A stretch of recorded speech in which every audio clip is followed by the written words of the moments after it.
Amém? Que linda música. Louvado seja Deus por esse momento de adoração. Nós vamos fazer mais uma prece, mais uma oração e depois a gente conversa. Vamos então, sentados mesmo, curvar a cabeça, fechar os olhos e falar com Deus.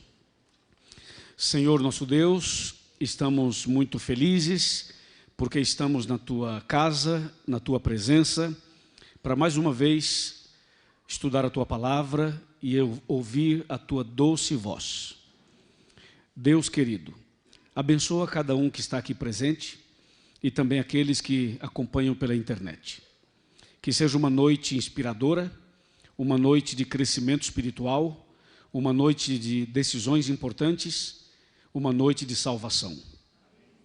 Mais uma vez, queremos pedir ao Senhor uma bênção para todos os familiares enlutados de Chapecó e de toda a região do Brasil, onde os jogadores e os jornalistas e as pessoas que morreram moravam. Que a Tua graça continue com eles, com os familiares todos, e que o Senhor venha transformar a tragédia numa oportunidade de salvação. Rogamos por eles, por nós, e especialmente que essa noite aqui seja uma noite de decisões para a vida eterna.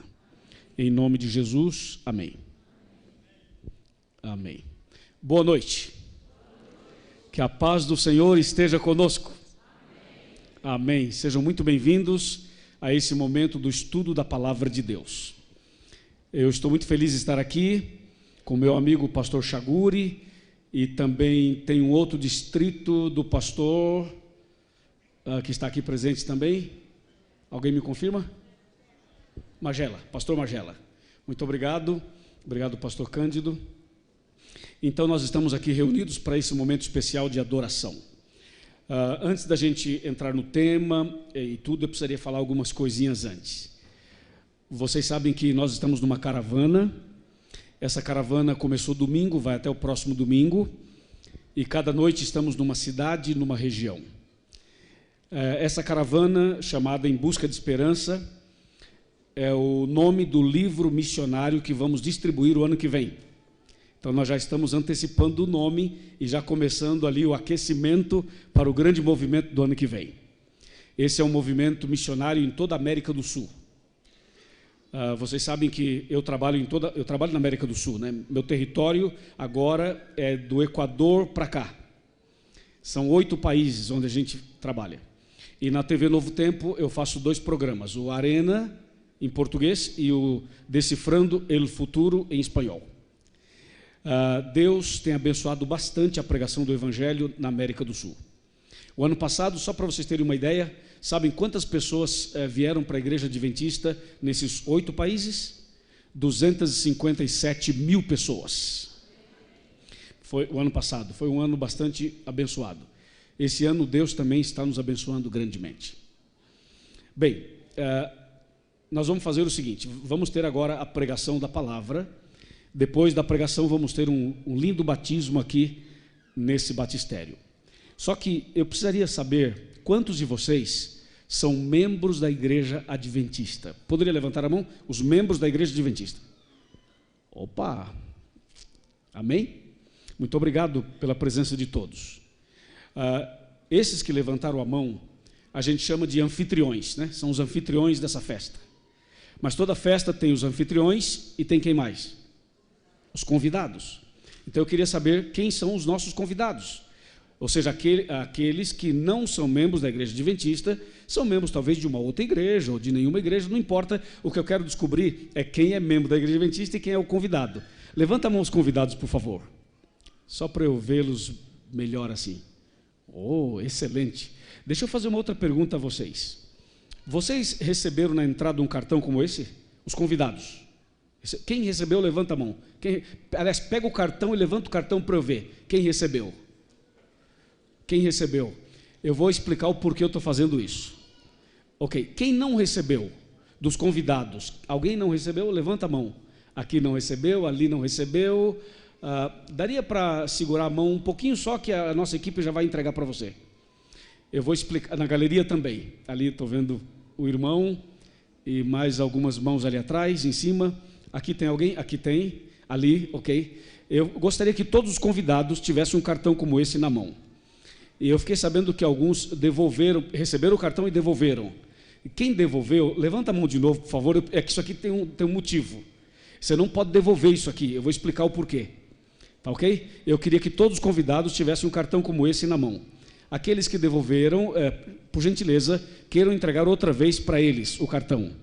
Eu vou explicar o porquê desse cartão. Isso aqui faz parte do meu sermão, ok? Então eu vou esperar que todos os convidados recebam. Agora que todos receberam, chegou na galeria? Chegou lá? Chegou. Alguém não recebeu? Levanta a mão quem não recebeu. Ali estou vendo algumas mãos levantadas na galeria. Alguém tem cartão aí em cima na galeria? Alguma pessoa, os esbravadores aí tem cartão para entregar? Pega lá, por favor, obrigado. Bom, enquanto eles estão buscando para as duas últimas pessoas que não haviam recebido, eu queria que você pegasse uma caneta, nós vamos preencher esse cartão e eu vou explicar o uso dele.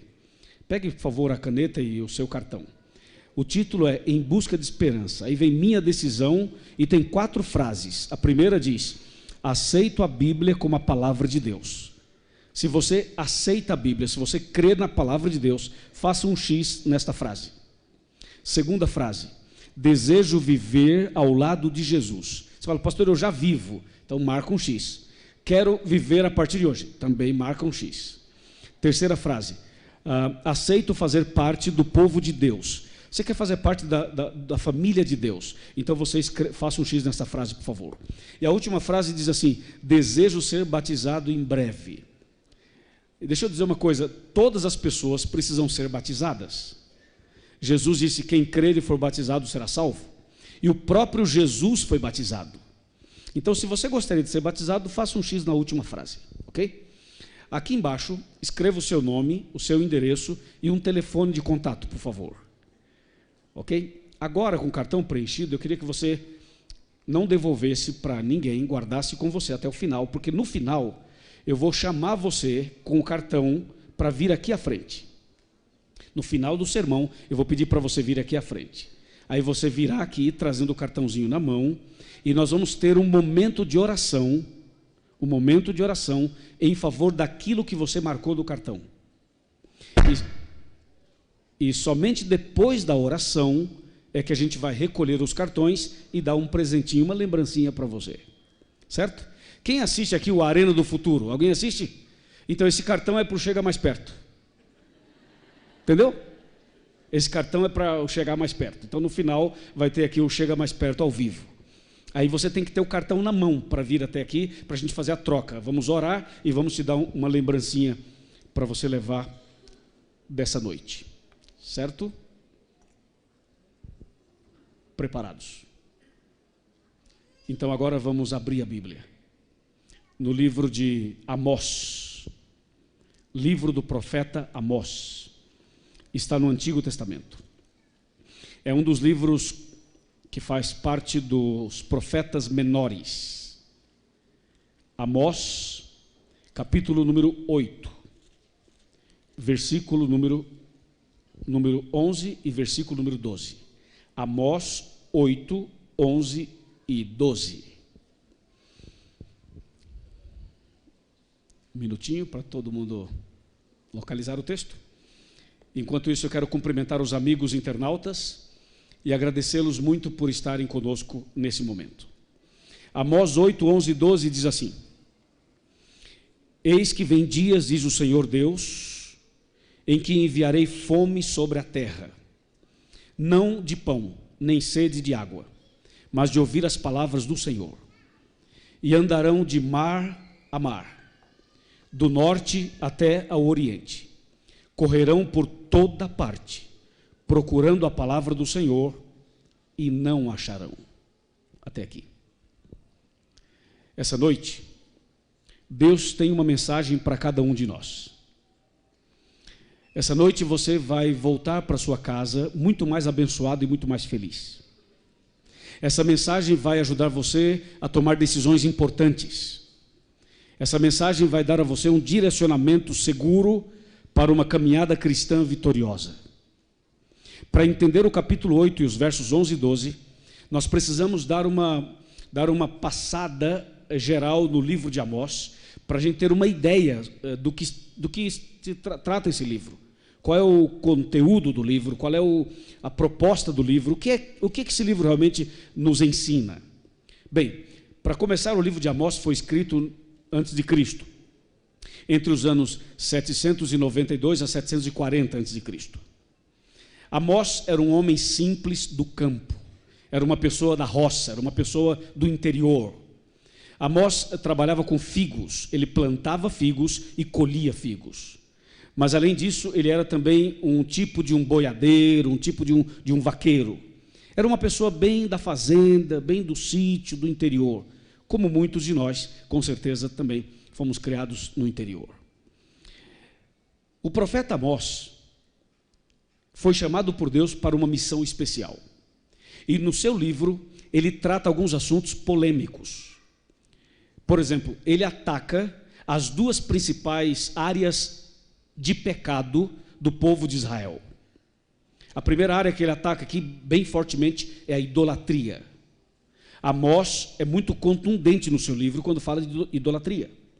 Só que idolatria, na linguagem de Amós, vai além de uma imagem, vai além de um pedaço de madeira, ou de mármore, ou de ouro, ou de prata. Na linguagem bíblica, a idolatria envolve outras coisas além das imagens. Hoje em dia, por exemplo, nós temos o grande problema da idolatria do próprio corpo. Essa preocupação exagerada com o corpo, alguns casos, chegam ao nível da idolatria do próprio corpo, fazendo sacrifícios estranhos até. Então, isso é um tipo de idolatria, mas não é somente esse. Hoje nós poderíamos mencionar a idolatria aos famosos, como artistas, cantores, jogadores, pessoas famosas. Ou seja, a idolatria ela vai numa área mais ampla do que simplesmente um objeto.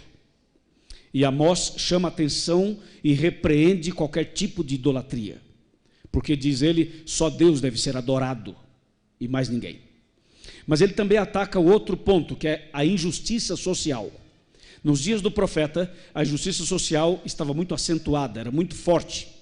E nos dias de hoje, a mesma coisa acontece. A injustiça social está por aí, em toda parte praticamente. E no livro de Amós, ele toca nesse assunto da injustiça social e diz que isso não é correto. Mas Amós não fala somente sobre isso. Ele também ataca o problema principal do povo de Israel, que era a falsa religiosidade, que era o formalismo religioso.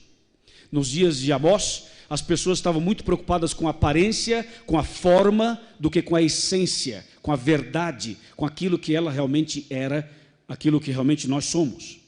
Até hoje existe esse clima no ar em muitos movimentos religiosos e nas igrejas, onde muitas pessoas estão mais preocupadas com a aparência, com a forma, em mostrar alguma coisa, em passar uma imagem, quando na verdade essa imagem não é verdadeira.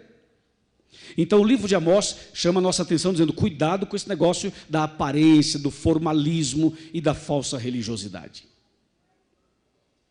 O que Deus quer de nós é que sejamos pessoas sinceras, verdadeiras, tanto aqui dentro quanto lá fora, ou num passeio, ou numa viagem, ou na família, ou na escola, ou no trabalho, ou na relação interpessoal. Deus não quer que aqui a gente seja de um jeito e lá fora de outro. E Amós toca nesse assunto. Amós também repreende um grupo de mulheres que estavam indo para um lado bastante perigoso e ao mesmo tempo repreende um grupo de homens que também estavam indo para um lado muito perigoso. O profeta Amós era conhecido como um profeta destemido, porque ele falava coisas bastante contundentes. O nome Amós, que é o nome do profeta e o nome do livro, tem um significado bastante profundo, teologicamente profundo. Amós significa carregador de fardos. Carregador de fardos. Mas se você olhar no contexto bíblico, o verdadeiro carregador de fardos é Jesus. Porque foi Jesus quem disse, vinde a mim, os que estão cansados, sobrecarregados, eu vos aliviarei, eu carregarei os seus fardos. Então Amós era um tipo de Cristo, e o seu ministério era uma tipologia do que Jesus faria muito em breve.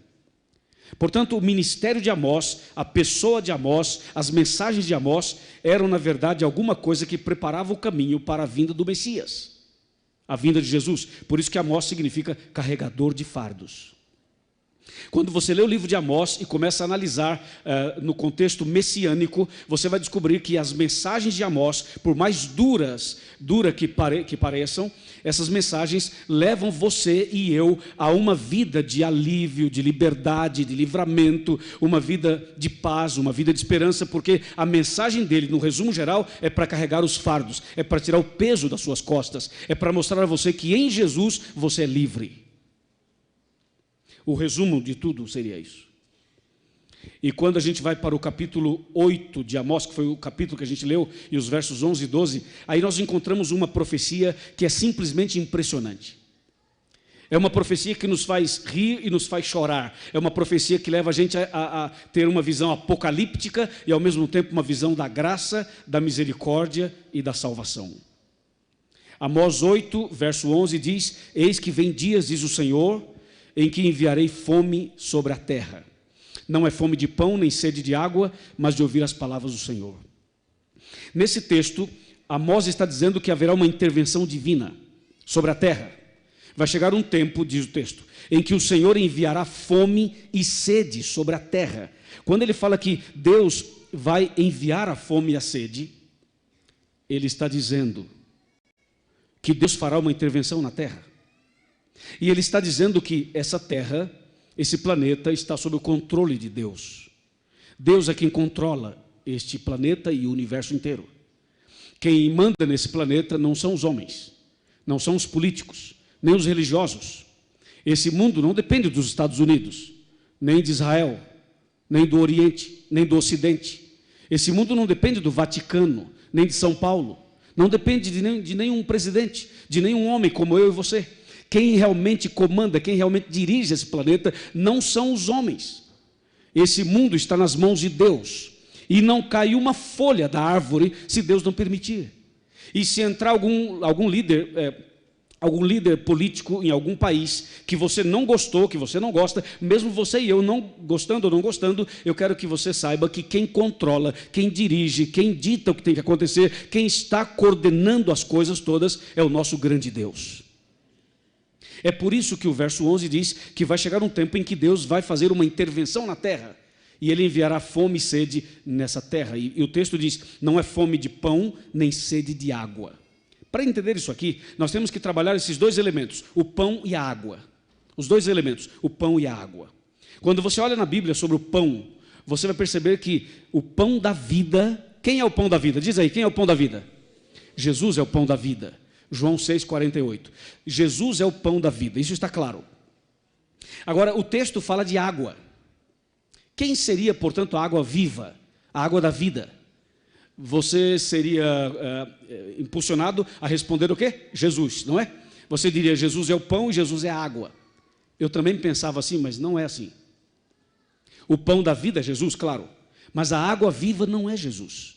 Pode até ser, dependendo do contexto, mas em regra geral, a água viva não é Jesus. E você pode perguntar, então quem é? Vamos ver a resposta. Eu quero convidá-los a abrirem a Bíblia comigo em João. Marca Amós, marca aí, que nós vamos voltar nele já já.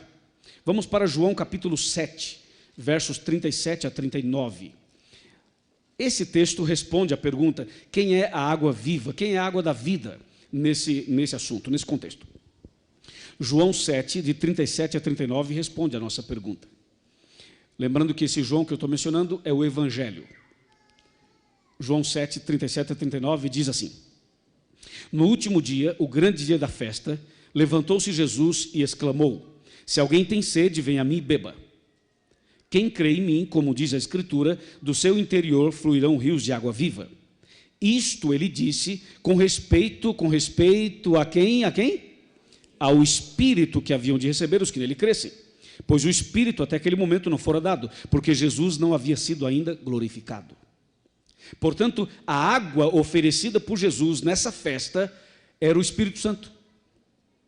E a água oferecida por Jesus no poço de Jacó para a mulher samaritana era o Espírito Santo. E a água é um dos símbolos do Espírito Santo na Bíblia. Por isso que as pessoas são batizadas na água. Porque a água é um símbolo dessa purificação promovida pelo Espírito Santo em nossa vida.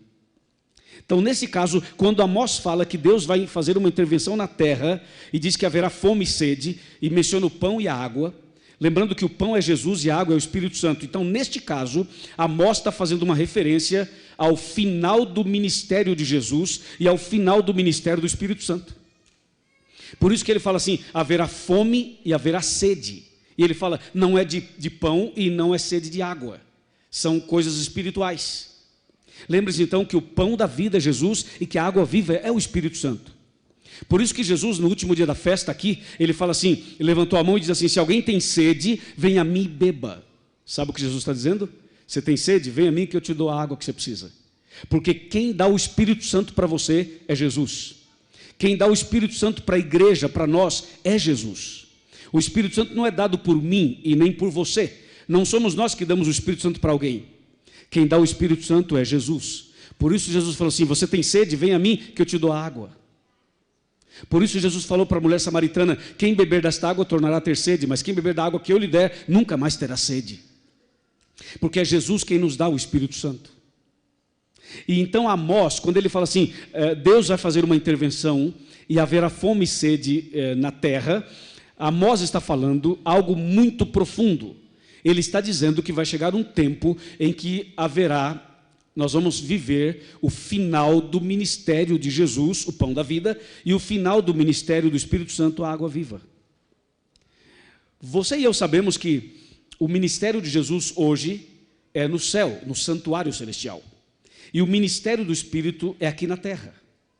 Nós sabemos que o Espírito Santo está aqui na terra. O Espírito Santo nos leva a ler a Bíblia, nos faz entender a Bíblia, o Espírito Santo nos faz aceitar Jesus, o Espírito Santo nos leva a decidir pelo batismo, o Espírito Santo nos faz se emocionar quando a gente entende o amor de Deus. O Espírito Santo é quem trabalha em nosso coração. Foi o Espírito Santo quem nos trouxe aqui essa noite. O Espírito Santo atua o tempo todo em nosso coração. Quando você está andando na rua, ou de carro, ou a pé, e você vê uma pessoa carente, pedindo ajuda, e o seu coração dói, e você sente alguma coisa, aquilo é o Espírito Santo que colocou no teu coração. O Espírito Santo é que coloca compaixão, coloca amor, coloca arrependimento, é Ele que faz esse trabalho no nosso coração. E o Espírito Santo nos traz aqui, nos faz entender a palavra, e nos leva ao arrependimento, e nos leva a aceitar Jesus como Salvador. É a obra do Espírito Santo. Ele nos convence do pecado, da justiça e do juízo. O Espírito Santo faz tudo isso. Ele nos leva a Jesus. E Jesus intercede por nós. O ministério de Cristo hoje, resumidamente, é o ministério intercessório. É o ministério de intercessão. A gente vai a Deus em nome de Jesus. E Deus perdoa você por causa de Jesus. Deus não perdoa você porque você é bonzinho. Deus não perdoa a nós porque nós somos cristãos. Deus nos perdoa por dois motivos: pelo arrependimento produzido pelo Espírito Santo, e nos perdoa por causa de Jesus que morreu na cruz. Por isso que Ele nos perdoa. Então o ministério de Cristo hoje é interceder por nós diante de Deus no céu, e o ministério do Espírito é trabalhar em nosso coração aqui na terra. O que Amós está dizendo naquele texto? Que vai chegar o momento em que o ministério de Jesus lá em cima vai acabar, e o ministério do Espírito Santo aqui na terra também vai acabar. Só para se ter uma ideia, eu quero convidá-los, por favor, a me acompanharem em Gênesis. Gênesis capítulo 6. Continue marcando Amós. Vamos para Gênesis capítulo 6. Só para dar uma ideia a respeito do final do ministério do Espírito Santo. Gênesis capítulo 6, verso 3. Atenção, você que está vendo pela internet, ok? Fica atento, porque esse é um tema importante para você também. Obrigado por estar aqui. Gênesis 6, verso 3. Diz assim: então disse o Senhor, o meu espírito não agirá para sempre no homem, pois o homem é carnal, e os seus dias serão 120 anos. Interessante isso. Quando ele fala 120 anos, é porque o texto está se referindo ao dilúvio. Mas a primeira parte do texto tem uma mensagem universal. A primeira parte diz: o meu espírito não agirá para sempre no homem. Ou seja, o ministério do espírito não vai existir para sempre, vai acabar. É isso que Amós está dizendo. E se a gente for para Apocalipse, por exemplo, Apocalipse diz assim, que vai chegar uma hora em que Jesus vai se levantar no santuário celestial e vai levantar sua mão direita e vai dizer assim: está feito, está consumado. Quando Jesus se levantar no santuário celestial e falar assim: está feito, está consumado, acabou, aqui na terra o Espírito Santo vai dizer assim: aqui também acabou, aqui também está consumado. Jesus termina lá, o Espírito termina aqui. Jesus sai do santuário lá, o Espírito termina seu trabalho aqui na terra em favor da conversão das pessoas. E nesse exato momento do cumprimento da profecia de Amós, outras profecias irão se cumprir juntamente com esta. Vou mencionar algumas delas. Nesse exato momento vai se cumprir o fechamento da porta da graça. O fechamento da porta da graça é justamente isto. É o final do ministério de Cristo lá em cima, quando ele sai do santuário, e o final do ministério do Espírito aqui, quando ele deixa de agir. Isso se chama fechamento da porta da graça. Outra profecia que vai se cumprir é Apocalipse 22, verso 11, que diz assim: o justo continua justo e o ímpio continua ímpio. Em outras palavras, quem se converteu até aquele momento, ok, está salvo, definitivamente salvo. E aquele que não aceitou, não aceitará mais, não haverá mais chance. É isso que está dizendo. E simultaneamente a essas profecias, uma outra irá se cumprir. É a profecia de Apocalipse capítulo 7. Quando mostra que Deus colocou 4 anjos nos 4 cantos da terra segurando os ventos. Enquanto os anjos de Apocalipse 7 seguram os ventos, significa que a porta está aberta, significa que o ministério de Cristo ainda está em andamento e que o ministério do Espírito aqui está em andamento. Por isso que os anjos de Apocalipse estão segurando os ventos. Mas quando Jesus fala lá em cima, está feito, e o Espírito fala aqui, acabou, então os anjos do Apocalipse soltam os ventos. Simultaneamente a essas profecias que eu já mencionei, que irão se cumprir, outras mais irão se cumprir. Vai terminar nesse exato momento a primeira fase do juízo de Deus. O juízo está dividido em 3 fases. E a primeira está em andamento. E essa primeira fase terminará nesse momento. Também nesse exato momento, quando cumprir a profecia de Amós, começarão a cair as 7 últimas pragas de Apocalipse 16. Então veja que várias profecias, vários textos irão se cumprir juntamente com a profecia de Amós capítulo 8.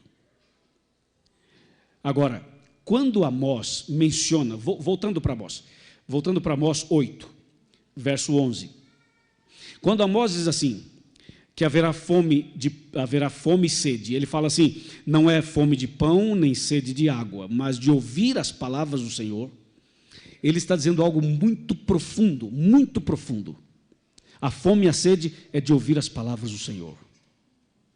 Sabem por quê? O verso 12 nos ajuda a entender. O verso 12 diz que quando essa profecia se cumprir, as pessoas andarão de mar a mar, do norte até o oriente, correrão por toda parte, procurando a palavra do Senhor e não acharão. Bom, algumas pessoas acham que vão tomar as Bíblias das nossas mãos. Acho que vocês já ouviram alguma coisa assim. Mas esse texto não está falando sobre isso. E eu sinceramente creio que não vão tomar as Bíblias das nossas mãos. Talvez de um, de outro, pode ser que tome. Mas você sabe que hoje é difícil você acabar com a Bíblia, né? Porque aqui dentro, a gente tem quantas Bíblias aqui dentro? Aqui você tem um monte de Bíblias, de versões e tal. E não só aqui, a gente tem a Bíblia física, tem a eletrônica, tem uma série de lugares onde você arquiva e guarda uma Bíblia. Quando o profeta Amós fala assim, que a fome e sede é de ouvir a palavra do Senhor e que as pessoas vão correr de um lado para o outro procurando a palavra e não acharão, não significa que não vão achar uma Bíblia. Podem até achar. Podem até localizar uma Bíblia aqui, ok. O problema não é achar a Bíblia ou não achar a Bíblia. O problema é encontrar a mensagem da palavra de Deus, que traz paz, perdão, reconciliação e salvação. Por quê? Os senhores sabem o que é que torna esse livro especial? Sabem por que esse livro é tão poderoso, tão extraordinário? O que torna esse livro impressionante É o ministério de Cristo, é a graça de Deus, a morte na cruz, o nome de Jesus, o ministério do Espírito Santo. É isso que torna esse livro poderoso. Porque você sabe, isso aqui é papel e tinta, como qualquer outro livro. O poder não está no papel e na tinta. O poder está no nome de Jesus e na salvação. Então, este livro, o livro em si, não pode fazer nada se Jesus não estiver intercedendo. E não pode fazer nada se o Espírito Santo não estiver trabalhando. Por isso que as pessoas vão procurar a palavra do Senhor e não vão achar. Não vão achar a palavra de paz, a palavra de esperança, a palavra de reconciliação, a palavra de resgate. Entende? Não vão achar. As pessoas estarão em busca de esperança, buscando naquele dia, e diz a Bíblia, as pessoas irão de mar a mar, do norte até o oriente, buscando, tentando buscar, e não acharão. Hoje a gente pode buscar e pode achar. Hoje você encontra uma boia, um bote salva-vidas, hoje você encontra uma esperança, hoje tem uma tragédia como essa que aconteceu ontem, e você sabe que tem Deus, que você pode orar, que você tem amigos que podem te abraçar, que você pode ter o consolo, o Espírito Santo é um consolador, mesmo diante da dor, da perda, da tragédia, você ainda encontra em Jesus a paz e a esperança. É o que nos sustenta. Mas se você considerar a profecia de que o ministério de Cristo vai terminar, e do Espírito Santo também, então haverá fome e sede. O texto fala, procurarão a palavra do Senhor e não acharão. É isso. Quando ele fala, irão de mar a mar, você imagina, mar a mar pode ser de avião, além mar, de barco, de navio, e de outras formas também. O que ele está dizendo aqui é que as pessoas irão viajar, tentar encontrar. Alguém vai dizer assim, escuta, onde é que o pastor Luiz está pregando, por exemplo? Eu vou até lá. Não está pregando mais, já terminou. Escuta, e onde é que o pastor Chaguri vai estar pregando? Ou o pastor Oliveiros, ou o pastor Robson, ou o pastor A, o pastor B. Não está mais, já terminou isso daí, já não tem mais. Mas uma igreja, um estudo bíblico, uma classe bíblica, um pequeno grupo, eu quero ir em algum lugar, alguém fala, em Las Vegas tem um pregando lá. Então alguém pode pegar um avião aqui para lá. É o que diz o texto, andarão de mar a mar, do norte até o oriente, correrão por toda parte procurando a palavra e não acharão. Resumindo isso aqui, nós chamaríamos isso de tempo de angústia. Esse tempo de angústia que a gente tanto ouve falar, passa por aqui, por esse texto, por essa profecia. Irmãos, quando nós mencionamos aqui que o que torna esse livro poderoso é o ministério de Jesus e o ministério do Espírito, é verdade. E vocês aqui, e eu aqui, nós aqui juntos, somos provas disso. Aqui eu tenho pessoas de níveis acadêmicos e profissionais de diferentes áreas aqui. Nós temos aqui médicos, temos aqui advogados, temos professores, temos comerciantes, temos universitários, aqui nós temos donas de casa, temos pessoas que têm mestrado, doutorado e outras pessoas que não estudaram tanto, nós temos aqui pessoas de todos os níveis da sociedade aqui reunidos. Por que você saiu da tua casa, ou do teu trabalho, ou de algum lugar e veio para cá, para esta igreja, nessa noite, sentar aqui e ouvir um estudo bíblico e participar de uma mensagem bíblica? Por que você veio aqui? Você veio aqui porque a porta está aberta, porque o Espírito Santo trouxe você aqui e porque Deus tem uma mensagem para você. Agora, você não viria aqui se nós falássemos assim, pessoal, vamos ter uma reunião quarta-feira à noite na Igreja Adventista aqui de São Caetano e eu quero que vocês venham e nós vamos ler a revista Veja. Ninguém viria para cá para ver a revista Veja, ou a Época, ou a Isto É, ou a Folha de São Paulo, ou a Folha não sei do que, enfim, nós não viríamos para cá. A gente veio para cá para ouvir a palavra de Deus. Veja o poder da palavra de Deus, veja o ministério do Espírito Santo, veja o ministério de Jesus. Então hoje nós podemos fazer isso. Eu estava fazendo uma semana em Boston, nos Estados Unidos. Aí, durante a pregação, um casal me procurou e falou assim, pastor, os meus pais, os pais dele, os meus pais moram em Minas Gerais, no Brasil. E os meus pais já conhecem a palavra de Deus, só falta tomar uma decisão. Está sendo transmitido pela internet. Faça um apelo para eles, pastor, na hora da pregação, ao vivo, pela internet, que meus pais vão estar assistindo. E na hora da pregação eu me dirigi à câmera e fiz um apelo para o seu João e para a dona Maria, os pais dele. E o apelo que eu fiz foi o seguinte: o seu filho nos contou que vocês já conhecem tudo, só falta uma decisão. Então eu quero convidar você, seu João e a senhora Dona Maria a vir aqui para os Estados Unidos essa semana ainda. Compra uma passagem, pega o avião, vem aqui que eu vou batizar vocês dois. Sabe o que aconteceu? O casal comprou uma passagem e foi no dia seguinte para os Estados Unidos. Claro, nem todo mundo pode fazer isso, né? Mas o casal fez.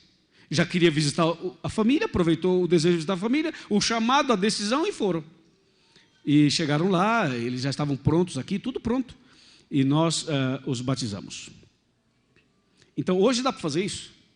Hoje dá para fazer isso tranquilo? Porque Deus está dando oportunidades. Porque a porta está aberta.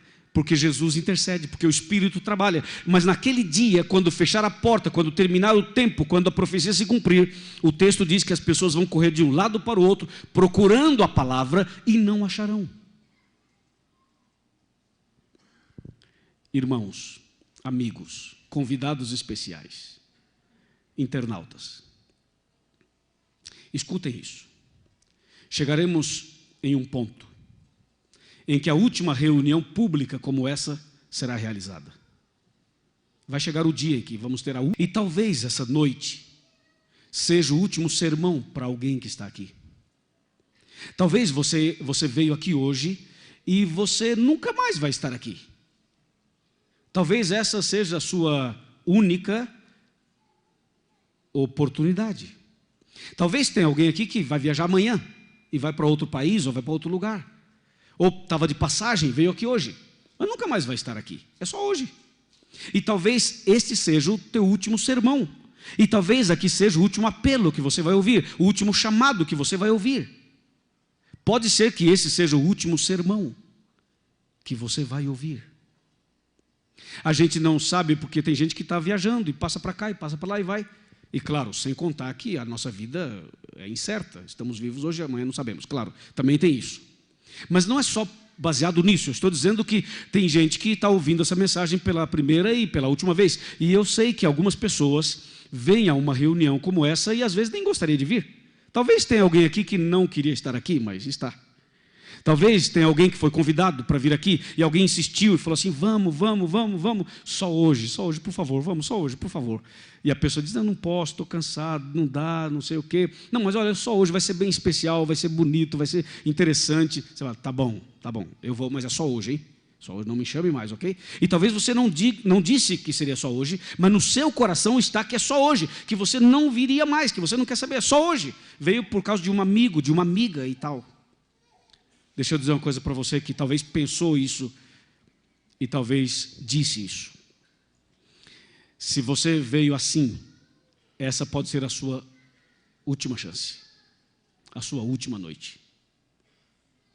Mas Deus nos dá oportunidades todos os dias. Todos os momentos Deus nos oferece oportunidades. E nós não podemos deixar escapar esta oportunidade. Eu estava em Chapecó, em julho desse ano, e fiz uma caravana, primeiro na parte do Rio Grande do Sul, depois atravessamos, fomos para a região de Chapecó, Santa Catarina, e ali fizemos uma semana, transmitida pela TV e pela internet, foi bem bonita a semana. E uma daquelas noites, eu estava pregando exatamente esse sermão, lá em Chapecó. E justamente o auditório que eu estava pregando, era o auditório anexo ao estádio Condá, porque fazer todo um complexo, tem o estádio de futebol, tem um ginásio, tem mais tem várias coisas, vários salões. Nós alugamos um deles e fizemos ali. E naquela noite, um senhor que trabalha na área de jornalismo esportivo, ligado à Chapecoense, ele esteve conosco. Uma pessoa extraordinária. Ele foi, assistiu. Eu estava pregando ainda aquela noite, não havia terminado. E antes que eu terminasse o sermão, eu estava pregando e fazendo um chamado. Ele não esperou eu terminar o sermão, ele se levantou e veio aqui à frente. E eu ainda estava pregando, não havia feito um chamado assim para vir à frente. Mas ele não resistiu e ele levantou e veio chorando aos prantos aqui à frente. Aí um pastor o abraçou, depois eu fui lá, falei com ele e tudo. Ele tomou uma decisão muito linda aquela noite. Entregou a vida dele para Deus e falou: eu quero isso, eu estou meio afastado, quero voltar e tudo. Decidiu. Esse homem é uma das vítimas desse acidente. Veja, em julho ele tomou uma decisão e agora ele veio a óbito. E ele é irmão de um pastor adventista. Então veja como Deus preparou o coração dele, e Deus deu chance a ele, e deu chance a outras pessoas, como dá para mim, dá para você. Ou seja, Deus, ele não faz acepção de pessoas. Deus tem um plano para todas as pessoas. O problema é que às vezes a gente tem a chance e a gente não aproveita, e deixa escapar aquela chance. Não podemos deixar escapar, porque Deus está chamando a todos, porque hoje a porta está aberta, porque hoje a oportunidade é real de salvação para todos. Eu estava pregando em Manaus. Em Manaus nós alugamos um auditório da Igreja Assembleia de Deus e fizemos uma semana inteira naquele auditório. É um auditório grande, cabe 10.000 pessoas, e nós fizemos uma programação muito bonita e tivemos 10.000 pessoas cada noite naquele auditório. Foi muito bonito. O Quarteto Arautos do Rei estava conosco. E então, numa noite, eu estava fazendo um tema parecido com esse, não era esse tema, era um outro. E eu estava fazendo um apelo, um chamado, dizendo, olha, não deixe escapar essa chance, venha, Jesus está te chamando e tal. E enquanto eu fazia o apelo, eu também não havia terminado ainda, um senhor se levantou de terno e gravata, muito bem elegante, e veio até aqui à frente. O palco era mais alto que esse, eu ficava assim mais no alto. E esse senhor veio aqui, e eu vi que ele levantou e veio até aqui. Ele sentou no chão e começou a tirar os sapatos, a gravata, o paletó, o cinto, sentado ali no chão, durante a pregação. Eu olhei, eu vi que ele estava ali, as pessoas que estavam próximas viram essa cena, e eu, olhando essa cena, e as pessoas olhando para ele, eu disse, amigo, está tudo bem com o senhor? Precisa de ajuda, né, tal. Ele fez assim com a mão, espera um pouco. E ele terminou de tirar parte da roupa, e ali sentado, e quando ele terminou, ele pega a roupa, coloca no braço, ele sobe pela escada e vem do meu lado. Eu estou pregando ainda e o homem está aqui do meu lado com o paletó na mão, a gravata na mão, o sapato na mão e tudo aqui. Só de camisa e de calça e descalço, de meia. E então eu disse, o senhor quer dizer alguma coisa? Imagina, 10.000 pessoas ali, o homem aqui do meu lado, o senhor quer dizer alguma coisa?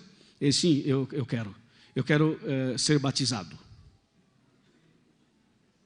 Eu falei, é sério? Ele, sim, é sério, eu quero ser batizado.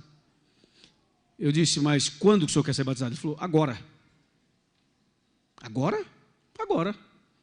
Ok, mas qual é o seu nome? Quem é o senhor? Ah, meu nome é fulano de tal. Mas o que o senhor, quem é o senhor? De onde o senhor vem? O que o senhor faz? Ele falou, eu sou o comandante da polícia militar. O senhor é o comandante? Sim, sou o comandante. E o senhor está com a família, está sozinho hoje? Não, minha esposa está aqui. Por favor, a esposa dele, vem aqui, chamei a esposa. A esposa veio, eu falei, tudo bem, a senhora é daqui da igreja? Sim, sou da igreja. E o seu marido, me fala sobre ele. Ah, pastor, meu marido já frequenta a igreja há 15 anos. Mas não decidia, e hoje ele decidiu. Eu falei, a senhora acha que eu devo batizar o seu marido? Ela falou, pastor, é melhor o senhor batizar porque ele é o comandante da polícia. Todo mundo riu, porque ela foi muito engraçada naquela frase. Eu falei, ok, desculpa, tranquilo, nós vamos batizar seu marido. E ele ficou ali com ela. E aí nós terminamos de fazer o chamado, e já tinha um grupo de pessoas preparadas, pessoas prontas para serem batizadas, e ele foi batizado com a roupa do corpo, porque ele não havia trazido roupa. Ele foi batizado assim, foi embora molhado para casa. Mas foi algo muito sublime, assim, muito emocionante. Deus faz coisas incríveis, porque Jesus ainda intercede por nós, porque o Espírito Santo ainda toca o nosso coração. Eu estava na cidade de Teófilo Otoni, Minas Gerais. Teófilo Otoni é uma cidade muito importante de Minas. E a caravana terminava ali, era a última noite lá, era um domingo à noite. E antes de pregar, eu conversei com os batizandos, como a gente conversou hoje com vocês ali atrás, para saber a história de cada um. E tinha uma morena, uma negra, que tinha um sorrisão de orelha a orelha, uma alegria contagiante. E eu fui ouvindo cada batizando, chegou a vez dela, eu falei, me conta a tua história. Ela não se aguentava de tanta felicidade. Ela falou assim, pastor, minha história dá um filme. Resume a sua história. E ela começou a resumir a história, dizendo, eu fui viciada em drogas a vida toda, especialmente no crack e na cocaína. Eu disse, e como que era? Ela disse, não, eu usei crack tantos anos e cocaína tantos anos. Eu disse, mas isso é caro, essas drogas são caras. E como a senhora fazia para comprar? Ela disse assim, eu vendi o meu corpo. Eu saía à noite para as ruas, e aí conseguia dinheiro e comprava droga. Eu disse, puxa, mas que história terrível. Ela disse, pastor, a minha história é muito terrível. Até que um sábado à noite, ela foi para as ruas, passou a noite, e aquela noite ninguém a procurou. Nenhum homem, ninguém procurou, ela não teve nenhum cliente aquela noite. Amanheceu domingo e ela ficou ali, sem dinheiro, sem nada, com fome, com aquelas roupas que se usa aí nas esquinas e tal. E ela voltava para casa a pé, com fome, humilhada, rejeitada.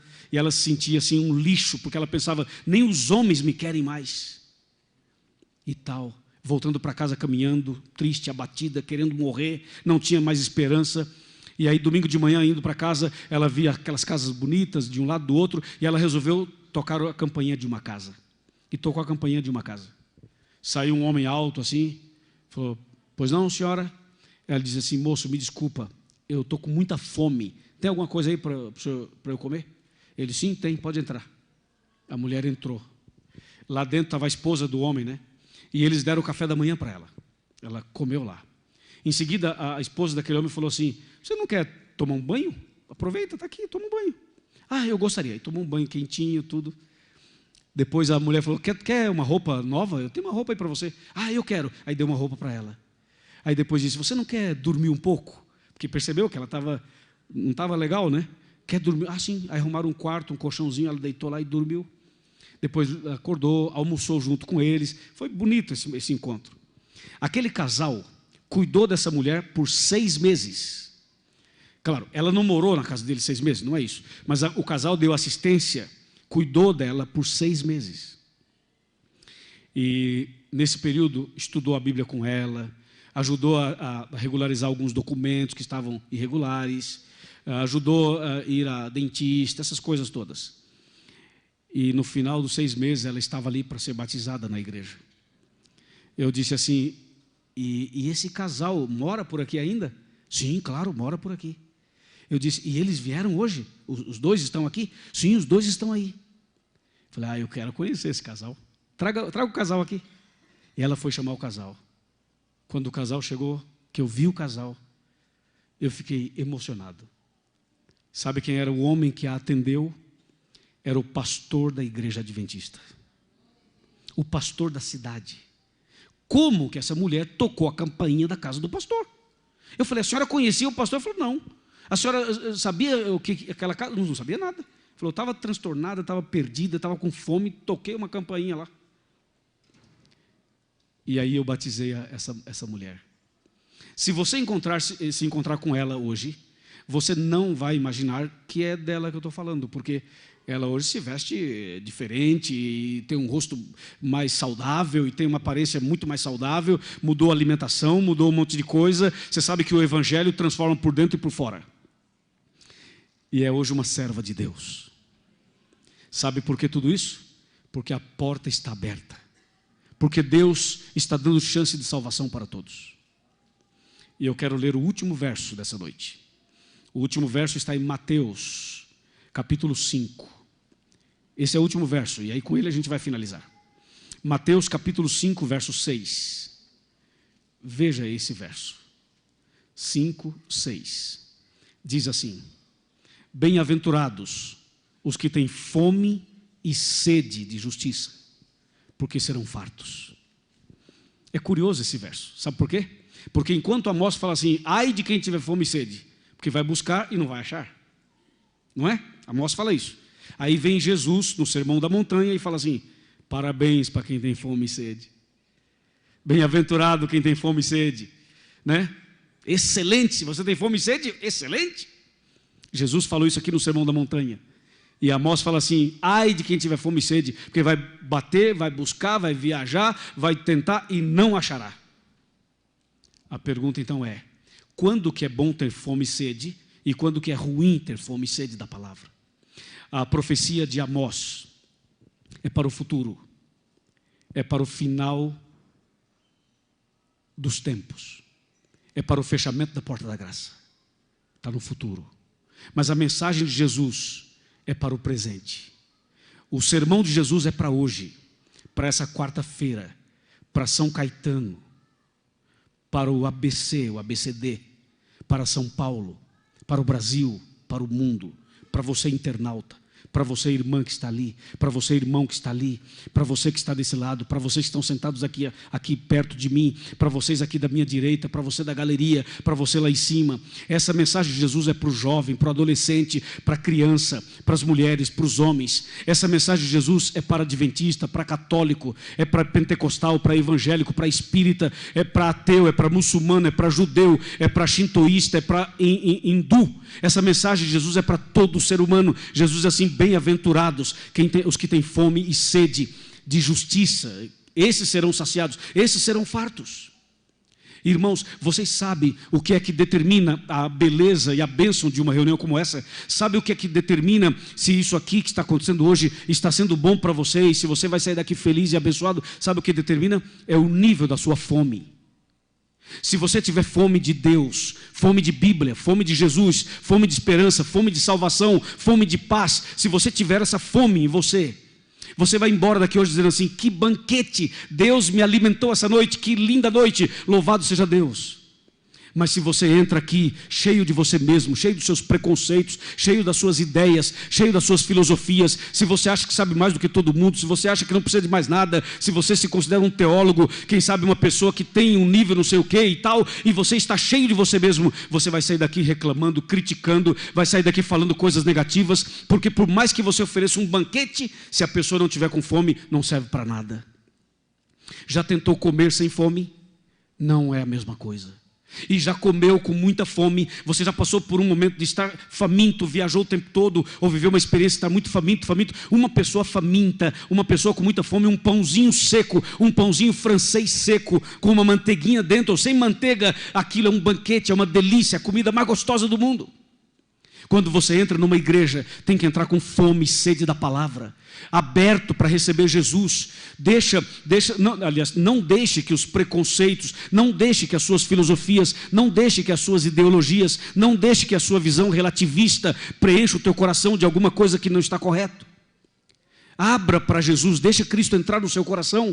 Não importa se eu estou falando para uma pessoa que tem uma experiência X ou Y, não importa se você é evangélico, é católico, é de outra igreja, se você tem muita ou pouca fé, se você está na igreja há pouco, há muito tempo, não importa, meu irmão, minha irmã. Deus está chamando você hoje, é um chamado de Deus para o Senhor, para a senhora, para você que está aqui ouvindo e vendo pela internet. Essa noite Deus está chamando você para começar uma vida nova. Quem crê, diga amém. Por isso Jesus fala assim: bem-aventurados os que têm fome e sede da palavra. Fome e sede da palavra. Nós precisamos de pessoas com mais fome de Deus, com mais fome de Jesus. É isso que nós precisamos. E eu sei que Deus pode fazer coisas grandes. Grandes que eu digo, não é no sentido espiritual, e também material, claro, mas estou falando no sentido espiritual. Deus pode fazer coisas grandes de transformar o coração de uma pessoa, de nos tornar novas criaturas. Eu quero falar com você que está pela internet. Dá para chegar mais perto? Vem. Pode vir. Quando você botar minha cara todinha na tela, tu me avisa. Não? Espera um pouco mais. Pode vir. Chegou? Esse é o limite? Ok. Você que está conosco agora por essa rede social, você acha que foi por acaso? Você acha que você está assistindo isso aqui assim por uma atitude meramente humana? Não foi. Deus tem um plano para você. Talvez eu esteja falando para alguém que está me assistindo no trabalho. Você é um porteiro de um prédio, ok? E aí você tem a tua televisãozinha no seu smartphone, e você tem a internet, e você está acompanhando aí. Ótimo. Enquanto você está trabalhando como segurança desse prédio, os anjos de Deus estão segurando e protegendo você. Enquanto você cuida da segurança do prédio, Jesus intercede por você. Enquanto você faz o seu trabalho, o Espírito Santo faz um trabalho mais excelente no seu coração. Então, deixa Cristo entrar no seu coração. Talvez você esteja assistindo em casa. Está assistindo em casa, não é? E todo mundo viajou, você está sozinho em casa. E aí ligou a internet, está ligado, vendo essa mensagem. Deus tem um plano para você. Um plano para que você comece hoje uma vida nova. Talvez você já bateu em muitas portas, já foi em várias igrejas. E talvez você tenha já um conceito pré-estabelecido. E talvez você nem goste de religião, nem de igreja, nem de pastor. E você está assistindo e pensando, mais um pastor que está falando aqui. Amigo, eu não estou falando por falar. Eu estou mostrando para você um chamado de Deus. Se você já bateu em muitas portas, se já se decepcionou com tanta gente, se você já foi em alguma igreja e exploraram você financeiramente e você não aguenta mais esse tipo de coisa e acha que tudo é igual, para um pouco, espere um minuto. Jesus está chamando você. Jesus está chamando você. Não é a igreja que está chamando você, é Jesus que está lhe chamando. Ele está do seu lado, tocando o seu coração. Estou falando para o empresário. Um empresário que está até agora no trabalho, não quer voltar para casa, né? Porque o casamento não está legal. Porque você não quer voltar para casa, não se sente bem em casa. Então fica arrumando argumento para ficar no trabalho até mais tarde. E está assistindo aqui conosco esta mensagem. Eu quero te dizer que Deus tem um plano para você. Deus pode curar você, curar sua família, restaurar seu casamento. Volta para casa, abraça sua esposa, abraça seu marido, peça perdão para ela, reconcilie com ela. Deus vai te dar uma experiência nova, Deus vai te dar uma nova chance. Não fique aí. Talvez você viajou o dia inteiro, né? Chegou agora há pouco no hotel, está lá sozinho. Chegou agora, você viajou e está aí sozinho. Deus tem um plano para você, meu amigo. E talvez você tenha uma garrafa de bebida do lado, você bebeu e está me assistindo bêbado, você bebeu e está me assistindo agora. Deus vai libertar você. Talvez você é um jovem que está usando drogas, enquanto usa drogas está com a internet ligada. Você talvez esteja assim, passando por um momento difícil, que ninguém te entende, eu imagino. Não se preocupe, a partir de hoje vai começar uma nova fase na sua vida. Jesus disse, bem-aventurados os que têm fome e sede, serão saciados, serão alimentados. Esse alimento é para você. Entendeu? Entendeu? Fica firme, eu vou orar por você já já. Deus tem um chamado para cada um de nós. Por isso o texto bíblico